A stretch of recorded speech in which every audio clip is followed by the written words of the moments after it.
ನಮಸ್ಕಾರ, ವಿಶ್ವವಾಣಿ ಟಿವಿಗೆ ಸ್ವಾಗತ. ರಾಜ್ಯ ಬಿಜೆಪಿಯ ರೆಬಲ್ ನಾಯಕ, ವಿಜಯಪುರ ಬಿಜೆಪಿ ಶಾಸಕ ಬಸನಗೌಡ ಪಾಟೀಲ್ ಯತ್ನಾಳ್ ಮೈಸೂರಿನ ಚಾಮುಂಡಿ ಬೆಟ್ಟಕ್ಕೆ ದಿಢೀರಂತ ಭೇಟಿ ನೀಡಿ ನಾಡದೇವತೆ ಚಾಮುಂಡೇಶ್ವರಿ ದೇವಿಯ ದರ್ಶನವನ್ನ ಪಡೆದುಕೊಂಡಿದ್ದಾರೆ. ಬರೀ ದರ್ಶನ ಮಾಡಿಕೊಂಡು ಬಂದಿದ್ರೆ ನಾವು ಮಾತಾಡ್ತಾನೆ ಇರಲಿಲ್ಲ. ಆದರೆ ಯತ್ನಾಳ್ ಅವರು ಅರ್ಚಕರಿಗೆ ಫೈಲ್ ಒಂದನ್ನ ನೀಡಿ ಪೂಜೆ ಮಾಡಿಸಿದ್ದಾರೆ. ಇದೀಗ ಆ ಫೈಲ್ ಯಾವುದು, ಯಾವುದಕ್ಕೆ ಸಂಬಂಧಿಸಿದು ಅಂತ ಭಾರಿ ಕುತೂಹಲಕ್ಕೆ ಕಾರಣವಾಗಿದೆ. ಅಷ್ಟಕ್ಕೂ ಆ ಫೈಲ್ನಲ್ಲಿ ಏನಿದೆ, ಇದೇ ಇವತ್ತಿನ ವಿಶೇಷ. ಯತ್ನಾಳ್ ಸಾಹೇಬ್ರೆ, ಏನದು ಫೈಲ್? ನಾನು ವೀರೇಶ್ ಶಿವಾನಂದ್ ಅಂಬಿ.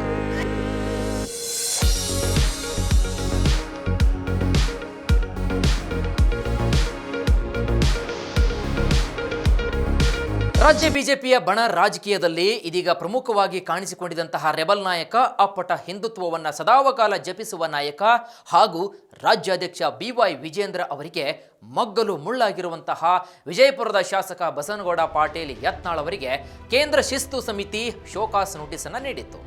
ನಂತರ ಕೇಂದ್ರ ಶಿಸ್ತು ಸಮಿತಿ ನೀಡಿದಂತಹ ನೋಟಿಸ್ಗೆ ಸುದೀರ್ಘವಾದಂತಹ ಒಂದಲ್ಲ ಎರಡಲ್ಲ 9 ಪುಟಗಳ ಇಮೇಲ್ ಮೂಲಕ ಯತ್ನಾಳ್ ಅವರು ಸುದೀರ್ಘವಾದಂತಹ ಉತ್ತರವನ್ನು ಕೂಡ ಕೊಟ್ಟಿದ್ದಾರೆ.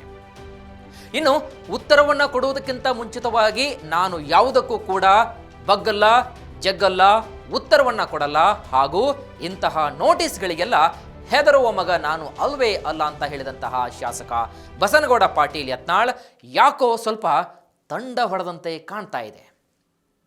ಯಾಕಂದ್ರೆ ರಾಜ್ಯ ಬಿಜೆಪಿ ಬಣಗಳ ಬಡಿದಾಟ ನಡುವೆಯೇ ರೆಬಲ್ ನಾಯಕ ಯತ್ನಾಳ್ ಮೈಸೂರಿಗೆ ದಿಢೀರಂತ ಭೇಟಿ ನೀಡಿದ್ದಾರೆ. ಅದರಲ್ಲೂ ಶಕ್ತಿ ದೇವತೆಗಳಲ್ಲಿ ಒಂದಾಗಿರ್ತಕ್ಕಂತಹ ನಾಡದೇವತೆ ಶ್ರೀ ಚಾಮುಂಡೇಶ್ವರಿ ದೇವಸ್ಥಾನಕ್ಕೆ ಹೋಗಿ ದರ್ಶನವನ್ನ ಪಡೆದುಕೊಂಡಿದ್ದಾರೆ. ಇನ್ನು ಸಂಪ್ರದಾಯದಂತೆ ನಾಡದೇವತೆಗೆ ವಿಶೇಷವಾದಂತಹ ಪೂಜೆಯನ್ನ ಸಲ್ಲಿಸಿದ್ದು ಕಂಡು ಬಂದಿದೆ. ಆದರೆ ವಿಷಯ ಅದಲ್ಲ. ಮುಖ್ಯವಾದಂತಹ ವಿಷಯ ಏನಪ್ಪಾ ಅಂದ್ರೆ, ಶಾಸಕ ಬಸನಗೌಡ ಪಾಟೀಲ್ ಯತ್ನಾಳ್ ಅವರು ಚಾಮುಂಡಿ ದೇವಸ್ಥಾನದಲ್ಲಿ ಪೂಜೆಯನ್ನ ಸಲ್ಲಿಸುತ್ತಿರುವಾಗ ಅರ್ಚಕರಿಗೆ ಒಂದು ಫೈಲ್ ಕೊಟ್ಟು ಆ ಪೂಜೆಯನ್ನ ಮಾಡಿಸಿದ್ದಾರೆ. ಇದೀಗ ವಿಜೇಂದ್ರ ಬಣದ ಎಲ್ಲಾ ನಾಯಕರ ಕಣ್ಣು ಯತ್ನಾಳ್ ಕೊಟ್ಟಿರ್ತಕ್ಕಂತಹ ಆ ಒಂದೇ ಒಂದು ಫೈಲ್ ಮೇಲೆ ಬಿದ್ದಿದೆ. ಅಷ್ಟಕ್ಕೂ ಯತ್ನಾಳ್ ನೀಡಿದಂತಹ ಆ ಒಂದು ಫೈಲ್ ಯಾವುದು, ಯಾರದ್ದು, ಯಾರಿಗೆ ಸಂಬಂಧಿಸಿದ್ದು ಹಾಗೂ ಯಾವುದಕ್ಕೆ ಸಂಬಂಧಿಸಿದ್ದು, ಅಥವಾ ಮತ್ತೊಂದು ಹೊಸ ಬಾಂಬ್ ಹಾಕೋಕೆ ಏನಾದರೂ ಫೈಲ್ ರೆಡಿ ಮಾಡಿದ್ರ ಯತ್ನಾಳ್? ಹೀಗೆ ಹಲವಾರು ಪ್ರಶ್ನೆಗಳು ಕೆಲ ಬಿಜೆಪಿಯ ನಾಯಕರ ತಲೆಯಲ್ಲಿ ಅನುಮಾನದ ಹುಳಗಳು ಗಿರಿಕಿ ಹೊಡಿತಾನೇ ಇದ್ದಾವೆ. ಚಾಮುಂಡಿ ದೇವಸ್ಥಾನದಲ್ಲಿ ಪೂಜೆಯನ್ನ ಮಾಡಿಸುವಾಗ ಯತ್ನಾಳ್ ಅವರು ಸರ್ ಅಂತ ಒಂದು ಫೈಲನ್ನು ತೆಗೆದುಕೊಂಡು ಅರ್ಚಕರ ಕೈಗೆ ಕೊಟ್ಟು ಪೂಜೆ ಮಾಡಿ ಅಂತ ಕೊಟ್ಟಿದ್ದಾರೆ. ಹಾಗೂ ಅದೇ ಸ್ಪೀಡ್ನಲ್ಲಿ ಅರ್ಚಕರು ಪೂಜೆ ಮಾಡಿ ಫೈಲನ್ನು ವಾಪಸ್ ಕೊಟ್ಟಿದ್ದಾರೆ. ಇನ್ನು ಆ ಫೈಲ್ ಗರ್ಭಗುಡಿ ಹೊರ ಬರ್ತಾ ಇದ್ದಂತೆ ಮಾಧ್ಯಮಗಳಿಗೆ ತೋರಿಸದೆ ಮತ್ತೆ ಬ್ಯಾಗ್ನಲ್ಲಿ ಹಾಕೊಂಡಿದ್ದಾರೆ ಯತ್ನಾಳ್. ಹಾಗಾಗಿ ಎಲ್ಲವನ್ನೂ ಕೂಡ ಬಿಟ್ಟು ಇದೀಗ ಯತ್ನಾಳ್ ಆ ಫೈಲನ್ನೇ ಯಾಕೆ ಪೂಜೆ ಮಾಡಿಸಿದ್ರು ಅಂತ ಚರ್ಚೆಗೆ ಗ್ರಾಸವಾಗಿದೆ. ಶಾಸಕ ಬಸನಗೌಡ ಪಾಟೀಲ್ ಯತ್ನಾಳ್ ಉತ್ತರ ಕರ್ನಾಟಕದ ವಿಜಯಪುರ ಜಿಲ್ಲೆಯವರಾಗಿದ್ದು, ಉತ್ತರ ಕರ್ನಾಟಕದಲ್ಲೇ ಸಾಕಷ್ಟು ಶಕ್ತಿ ದೇವತೆಗಳಿದ್ದು ಅವುಗಳೆಲ್ಲವನ್ನು ಕೂಡ ಬಿಟ್ಟು ದಕ್ಷಿಣ ಕರ್ನಾಟಕದ ಕಡೆಗೆ ಮುಖ ಮಾಡಿದ್ದಾರೆ, ಎಸ್ಪೆಷಲಿ ಮೈಸೂರು ಕಡೆಗೆ. ಅದರಲ್ಲೂ ನಾಡದೇವತೆ ಮೈಸೂರಿನ ಚಾಮುಂಡಿ ದೇವಸ್ಥಾನಕ್ಕೆ ಭೇಟಿ ನೀಡಿರುವುದು ಅನುಮಾನಕ್ಕೆ ಎಡೆಮಾಡಿಕೊಟ್ಟಿದೆ. ಯಾಕಂದ್ರೆ ಮಾಜಿ ಸಂಸದ ಪ್ರತಾಪ್ ಸಿಂಹ ಅವರು ಕೂಡ ಈ ಹಿಂದೆ ಬೆಳಗಾವಿಯ ಭಿನ್ನರ ಪಡೆಯಾದಂತಹ ಯತ್ನಾಳ್ ಅವರ ರಹಸ್ಯ ಸಭೆಯಲ್ಲಿ ಕಾಣಿಸಿಕೊಂಡಿದ್ರು. ಹಾಗಾಗಿ ಮೈಸೂರಲ್ಲಿ ಪ್ರತಾಪ್ ಸಿಂಹ ಅವರಿಗೆ ಭೇಟಿಯಾಗೋಕೆ ಬಂದ್ರ ಅಥವಾ ಮತ್ತೇನಾದರೂ ರಹಸ್ಯ ಸಭೆ ಮಾಡೋಕೆ ಸಜ್ಜಾದ್ರ ಎಂಬಂತಹ ಮಾತುಗಳು ಕೂಡ ರಾಜ್ಯ ಬಿಜೆಪಿ ಪಾಳೆಯದಲ್ಲಿ ಕೇಳಿ ಬರ್ತಾ ಇದೆ. ವೀಕ್ಷಕರೇ, ಇನ್ನೊಂದು ಇಂಟ್ರೆಸ್ಟಿಂಗ್ ವಿಚಾರ ಕಂಡು ಬಂದಿದ್ದು ಏನಪ್ಪಾ ಅಂತಂದ್ರೆ, ಶಾಸಕ ಬಸನಗೌಡ ಪಾಟೀಲ್ ಯತ್ನಾಳ್ ತಮ್ಮೊಡನೆ ಯಾವ ನಾಯಕರೊಂದಿಗೆ ಬಂದೇ ಇಲ್ಲ. ಯಾಕಂದ್ರೆ ಕೇವಲ ಒಬ್ಬಂಟಿಯಾಗಿ ಬಂದಿದ್ದು ವಿಶೇಷವಾಗಿ ಕಂಡು ಬಂದಿದೆ.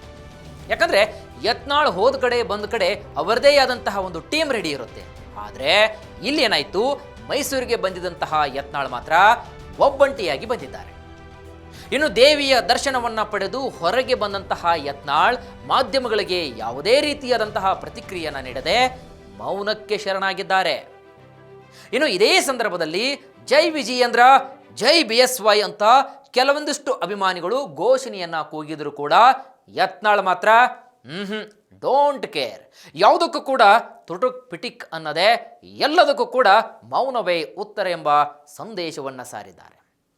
ಇನ್ನು ದೇವಸ್ಥಾನದಿಂದ ಹೊರಬಂದಂತಹ ಯತ್ನಾಳ್ 1 ಲಕ್ಷಕ್ಕಿಂತ ಹೆಚ್ಚಿನ ಹಣವನ್ನು ಚಾಮುಂಡೇಶ್ವರಿಯ ದೇವಿಯ ಕಾಣಿಕೆ ಹುಂಡಿಗೆ ಹಾಕಿ ಎಲ್ಲರಿಗೂ ಕೈಮುಗಿದು ಅಲ್ಲಿಂದ ಹೊರಟು ಹೋಗಿದ್ದಾರೆ. ಇತ್ತ ಬಸನಗೌಡ ಪಾಟೀಲ್ ಯತ್ನಾಳ್ ತಮ್ಮ ಎಕ್ಸ್ ಖಾತೆಯಲ್ಲಿ ಹೀಗೆ ಬರೆದುಕೊಂಡಿದ್ದಾರೆ. ಏನಪ್ಪಾ ಅಂದ್ರೆ, ಸುಪ್ರೀಂ ಕೋರ್ಟ್ ಆದೇಶದ ಅನುಸಾರ ನಮ್ಮ ಸಿದ್ಧಸಿರಿ ಪವರ್ ಹಾಗೂ ಎಥನಾಲ್ ಕಾರ್ಖಾನೆಗೆ ಕರ್ನಾಟಕ ರಾಜ್ಯ ಮಾಲಿನ್ಯ ನಿಯಂತ್ರಣ ಮಂಡಳಿ ಅನುಮತಿಯನ್ನ ನೀಡಿದೆ.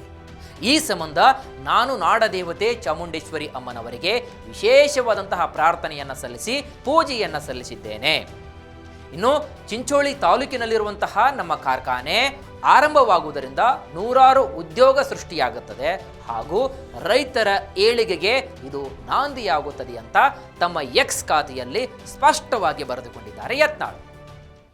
ಹಾಗಾದರೆ ವೀಕ್ಷಕರೇ, ಶಾಸಕ ಬಸನಗೌಡ ಪಾಟೀಲ್ ಯತ್ನಾಳ್ ಪೂಜೆಯಲ್ಲಿ ಅರ್ಚಕರಿಗೆ ನೀಡಿದಂತಹ ಫೈಲ್ ನಿಜಕ್ಕೂ ಕಾರ್ಖಾನೆಗೆ ಸಂಬಂಧಿಸಿದ್ದ ಅಥವಾ ರಾಜಕೀಯಕ್ಕೆ ಸಂಬಂಧಿಸಿದ ಅಂತ ಕಾದಷ್ಟೇ ನೋಡಬೇಕಾಗುತ್ತೆ. ಇದಾಗಿತ್ತು ಇವತ್ತಿನ ವಿಶೇಷ.